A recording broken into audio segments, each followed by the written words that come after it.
Opening the center, this pawn immediately seeks to control key central squares and prepare swift piece development. Developing the knight to f6 immediately contests the center and prepares for potential pawn pushes or further piece activity. Securing central influence and preparing to challenge black's knight's control.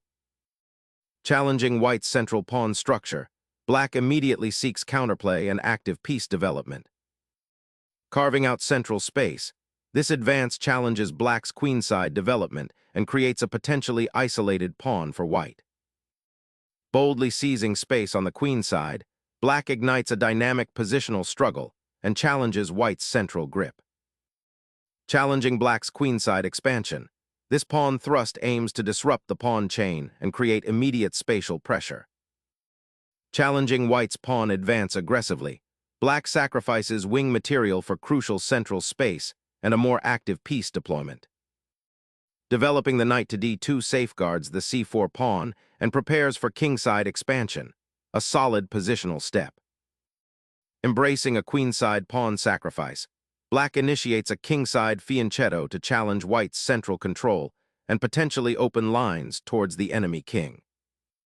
Unlocking the kingside pawn chain, white boldly stakes claim to central space, intending to use the e4 pawn as a springboard for further development and potential pawn pushes that could threaten black's kingside structure and cramped queenside. Black solidifies the pawn structure and prepares to develop the king's bishop, aiming to challenge white's central control and potentially open lines for counterplay down the d-file. Bolstering the knight and preparing for a potential kingside castling sequence, this move quietly seeks to solidify white's central pawn mass and establish a more robust pawn structure in the face of black's aggressive queenside expansion. Unleashing the bishop's diagonal power, this development prepares to castle and fortify the kingside, while simultaneously challenging white's central pawn structure by adding pressure to the d6 pawn.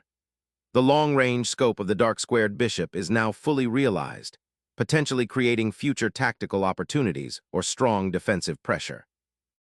Solidifying the center and preparing for a kingside fianchetto, this move aims to achieve harmonious development while creating a robust pawn chain, but it momentarily concedes initiative and allows black to potentially exploit the queenside expansion. Opening a diagonal for the queen and solidifying the center, this pawn push bravely challenges white's central presence and creates immediate tension on the e-file, potentially liberating the f8 bishop later. Opening up the kingside for an aggressive attack, the bishop heads to h3, aiming to exchange itself for black's fianchetto dark-squared bishop, a crucial defender of the g7 pawn and the long diagonal. This strategic maneuver seeks to weaken black's pawn structure and potentially create attacking opportunities against the king. It's a bold decision, accepting a positional concession in exchange for potential attacking initiative, but it could also leave white's own kingside exposed if black can exploit the open lines. Unlocking the d-file immediately redirects the play, fundamentally altering the board's structure and potentially liberating the dark-squared bishop from its pawn chain. Sacrificing the bishop on c8 opens up the file for the rook and potentially creates a passed pawn on the queenside if black isn't careful, while also freeing white's own pieces for central activity, but it does cede important development and control of key squares. The queen's relocation to c8, reclaiming the piece, strategically anchors black's central pawn chain and prepares to contest the open c-file, while simultaneously creating a slightly awkward outpost for her on the edge of the board, potentially inviting future positional pressure from white's pieces. Capturing the bishop on c8 fundamentally alters the pawn structure, opening the c-file for immediate pressure and potentially activating the queen for a more central role. While gaining a tempo on the queen, white must now consider the long-term implications of this semi-open file and the centralized black queen's counterplay. Securing the monarch's safety is paramount. This castling maneuver addresses that immediate concern, tucking the king away behind a pawn shield, yet it also surrenders the initiative on the queenside, a price paid for peace of mind. Solidifying the pawn chain and preparing to unleash the queenside knight creates a formidable barrier, aiming to constrict black's game and gain control of key squares. Black decisively slams the door shut on the queenside, aiming to restrict white's queenside expansion and free up the b-pawn. This aggressive pawn push transforms the central dynamics, potentially isolating white's d-pawn and creating an outpost for black's pieces on the queenside should white's pawn structure crumble. It's a bold statement, sacrificing queenside space for central influence and piece activity, signaling a shift towards a more dynamic and perhaps tactical battle. Clearing the d-file to unleash the queen's potential, white seeks to disrupt black's queenside pawn structure and exploit the newly opened lines for piece activity. A bold pawn sacrifice, aiming to shatter white's central pawn structure and ignite queenside counterplay. Opening the queenside by force, white aims to disrupt black's pawn structure, but risks weakening the central pawn chain and creating weaknesses on the queenside itself. Exploiting the newly opened files, black boldly seizes the central pawn structure, initiating a sharp tactical battle where piece activity and initiative will be paramount. A valiant knight gallops to the fore, aiming to disrupt black's advanced pawn chain by targeting the vulnerable squares. Seeking immediate counterplay, the queen ventures out, aiming to disrupt white's developing harmony and exploit the awkward placement of the knight on b3. The knight's repositioning to d4 is a bold assertion, aiming to disrupt black's pawn chain and exploit the newly opened diagonal for the bishop. It directly challenges the advanced queen and signals white's intent to seize the initiative on the queenside, potentially creating a blockade or initiating a pawn storm of its own. Snatching that pawn at e4, while tempting, opens a tactical Pandora's box and neglects the pressing need for king's safety, as the knight on d4 now eyes a clear path towards your vulnerable monarch's territory. The white queen, by occupying this central square, immediately challenges the pawn chain and aims to disrupt black's advanced structure, while simultaneously opening lines that could expose the black king. Unleashing the knight to the center, black boldly challenges white's central control and aims to disrupt the pawn chain, creating immediate tactical possibilities and potentially opening lines for further piece activity, though this aggressive central push demands careful calculation to avoid overextension. Asserting central dominance and restricting black's queenside expansion, this maneuver aims to stabilize white's position after a series of sharp exchanges. By bringing the queen back to a more active, central square, white prepares for potential pawn pushes like e5 or even a kingside attack, while simultaneously defending against immediate threats. The knight on d4 now finds itself in a commanding central outpost, controlling key squares and limiting the scope of black's pieces. Black redirects the knight towards the queenside, eyeing the potentially weak pawn on b2 and aiming to activate this piece from its currently passive placement on d5. Harnessing the open, e-file now is paramount, a critical artery for developing counterplay against black's potentially cramped queenside pawns and targeting their castled monarch. Pivoting the queen towards the queenside after this exchange opens up fascinating possibilities for exploiting the weakened pawn structure created by white's early queenside expansion. Refocusing the queen's gaze towards the queenside now, aiming to contest the open c-file and bolster the d5 pawn's defense, as the central pawn chain is looking rather precarious with the black queen so actively positioned. The knight's retreat to d7 signals a strategic regrouping, a deliberate redeployment of forces after the skirmish in the center. Black's intention is likely to prepare for a more solid defense, perhaps reinforcing the pawn chain or enabling a knight maneuver to a more active square, such as f6 or even e5, to contest white's imposing central space. This offers a quiet consolidation, a pause to assess the evolving positional landscape before embarking on the next phase of the struggle. Reinforcing the rook on the second rank solidifies control over that important horizontal, preparing to contest the open file and potentially launch a queenside offensive. The exchange of bishops on c8 immediately transformed the pawn structure, giving black a pass c-pawn. Now, this capture on d4 seizes the initiative, dissolving white's centralized knight and opening the e-file, which could become crucial as pieces begin to trade. Black sacrifices tempo for positional advantage, aiming to disrupt white's coordination and gain active piece play. Clearing the back rank is the immediate priority, aiming to free up the rook and connect the major pieces for potential action along the d-file or the open c-file. Unlocking the knight's potential on the kingside opens a new phase of engagement, aiming to disrupt white's comfortable central structure. Recapturing the knight with the knight immediately disrupts black's central control and reintroduces a dynamic piece into the fray, aiming to exploit the weakened d5 square that black's queen recently vacated. This maneuver skillfully reintroduces the knight to a more active square, creating immediate pressure on white's slightly exposed queen and disrupting the coordination of the white pieces. By centralizing the knight, black aims to exploit the currently passive nature of white's queen, which is somewhat restricted on d2 and may soon face further tactical complications. Reclaiming the central files offers white a chance to solidify their position and organize counterplay. A bold attempt to activate the rook, aiming to exploit the semi-open c-file and disrupt white's pawn structure, though it risks exposing itself to potential tactical exchanges initiated by white's centralized pieces. Consolidating the rook onto the third rank initiates a calculated redeployment, aiming to exert pressure along the open file and prepare for potential advances or defensive maneuvers, while simultaneously bolstering the pawn structure's integrity against black's active pieces. Sensing a tactical opportunity, black redirects the knight, aiming to liberate the pinned piece on b6 and potentially initiate a queenside counterplay.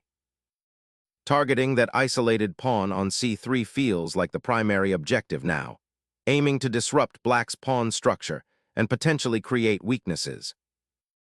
The dramatic capture of the rook drastically alters the material balance, creating a sharp imbalance that demands precise calculation from both sides as the game transitions into a radically different phase. The capture recaptures a bishop, resolving the immediate tension on the c3 square and opening lines for white's rook. Now, white aims to mobilize the remaining forces towards the center, seeking to exploit the slightly weakened pawn structure black has created by pushing so many pawns on the queen side. The game is shifting towards a more positional struggle, where precise piece placement and coordinated attacks will be paramount. Reclaiming the open file with the rook is a fundamental positional principle. Here, black aims to contest the crucial c-file, preventing white's rooks from dominating it and potentially preparing for counterplay. Seeking to exploit the pressure on the c-file and dislodge the formidable black bishop from its influential diagonal, white repositions this piece to the edge. A seemingly passive step that actually aims to reroute it towards a more active role, perhaps supporting a future pawn push or participating in a flanking maneuver, while simultaneously creating space for other pieces to consolidate their position and prepare for a renewed assault. Activating the rook on the semi-open file is a natural reaction, though it brings the piece into a potentially exposed position as white's pieces are poised for a response on the same line. Targeting the weak knight on b6, this maneuver aims to disrupt black's queenside structure and exploit the open central files by forcing exchanges that could simplify into a favorable endgame for white. The rook's sudden excursion to the queenside, capturing the pawn, signals a desperate attempt to exploit white's slightly misplaced pieces and create counterplay on the open file. This aggressive pawn grab, however, gambles with a significant material imbalance should white manage to consolidate and exploit the advanced black piece's exposed nature. White captures the knight, simplifying the position and aiming to exploit the exposed black queen, while also clearing the d-file for potential future pressure. The exchange of queens fundamentally alters the game's complexion, ushering in a new phase where material equality and pawn structure become paramount. With its knight now firmly established on a central square, black aims to disrupt white's coordinated pieces and leverage any potential weaknesses arising from the pawn majority on the queen side. Liberating the bishop from its pawn chain immediately simplifies the position, opening up the diagonal for the white queen and setting up a potential endgame scenario where the active king might prove more valuable than a weakened black pawn structure. The pawn's advance to e5 seizes central space and prepares to defend the pawn on c4, but it also creates a potential weakness on d5 for later exploitation. This endgame transition, with the rook on the 7th rank, aims to exploit the inherent weakness of black's doubled pawns and constricted kingside. White's immediate goal is to isolate and attack these pawns, creating a passed pawn opportunity or forcing further concessions from black. Shifting the knight towards the queen side, nf6 aims to solidify control over the critical 7th rank, potentially eyeing a future outpost on e5 if the opportunity arises, while also offering a defense for the king should white's rooks become more active on the open files. The white rook strategically repositions to the 7th rank, aiming to restrict the black knight's mobility and potentially set up a decisive attack against the black king. Solidifying the queenside pawn structure, a5 bravely challenges white's advanced pawns and aims to restrict the reach of the rook on e7. Instantly seizing control of the critical 6th rank, this maneuver aims to trap the opposing rook and consolidate white's superior piece activity. Reclaiming the central files with the rook immediately offers black opportunities to activate their remaining pieces and potentially create some counterplay. Striking at the enemy's nascent pawn chain with a knight sortie, this maneuver aims to disrupt black's pawn structure and potentially exploit the exposed king. A desperate attempt to secure the monarch amidst cascading threats. The rook's relocation to the 7th rank initiates a strategic clamp on black's queenside pawn majority, aiming to disrupt its advance and potentially exploit weaknesses created by its formation. Retreating the rook to the 7th rank secures the pawn and prepares to contest the crucial open file, while simultaneously offering a defensive posture against any immediate threats on the kingside, a necessary step for survival in this complex endgame. A decisive exchange is initiated, aiming to simplify the position and exploit the newly opened king's file. A crucial pawn captures, solidifying the knight's dominance in the center and preventing white's rook from further infiltration on the kingside, while simultaneously setting the stage for a potential knight maneuver to challenge white's passed pawn. The knight's leap to d6 seizes a vital outpost, disrupting black's pawn structure and threatening to infiltrate the weakened kingside. Relocating the king to the center suddenly opens up fascinating endgame possibilities, aiming to activate its potential as a fighting piece and contest crucial squares. Boldly establishing a knight outpost on c4, this piece now exerts pressure on the entire queenside pawn structure, threatening to infiltrate further or fork key pieces. Unleashing the pawn's potential to secure space and create a distant threat, this move aims to disrupt white's centralized knights and potentially fork them later. Securing the king's safety is paramount now. The monarch ventures into the open, necessitating immediate defensive reinforcement before any further pawn advances. The monarch cautiously advances, seeking active participation in the endgame skirmish, aiming to support the isolated pawn structure. Bringing the king to the center aims to secure it from further checks and prepare for the ensuing pawn race. Activating the king to join the endgame skirmish, positioning it centrally to influence both flanks and prepare for potential pawn advances. Clearing out the central pawn structure with that knight fork now directly targets the black king's immediate safety, forcing a decision on how to shield it from the incoming piece. Instigating a central king chase now opens up fascinating endgame possibilities, drawing the enemy monarch into a perilous, exposed position where your rook can exert immense pressure. Asserting control of the central squares becomes paramount as your king ventures into the fray, aiming to consolidate the pawn majority. The knight's repositioning aims to contest the central squares and potentially launch an attack on the enemy king or support advancing pawns in the endgame. Navigating the board towards the kingside, this king's journey signals a desire to join the action in the potential skirmishes developing on that flank, aiming to offer support and coordinate with the remaining pieces. This pawn's advance aims to create a distant passed threat, a potent endgame weapon that might force white's king into a defensive posture. A valiant attempt to finally stabilize the kingside, aiming to block the encroaching knight's influence and perhaps prepare a daring pawn push later.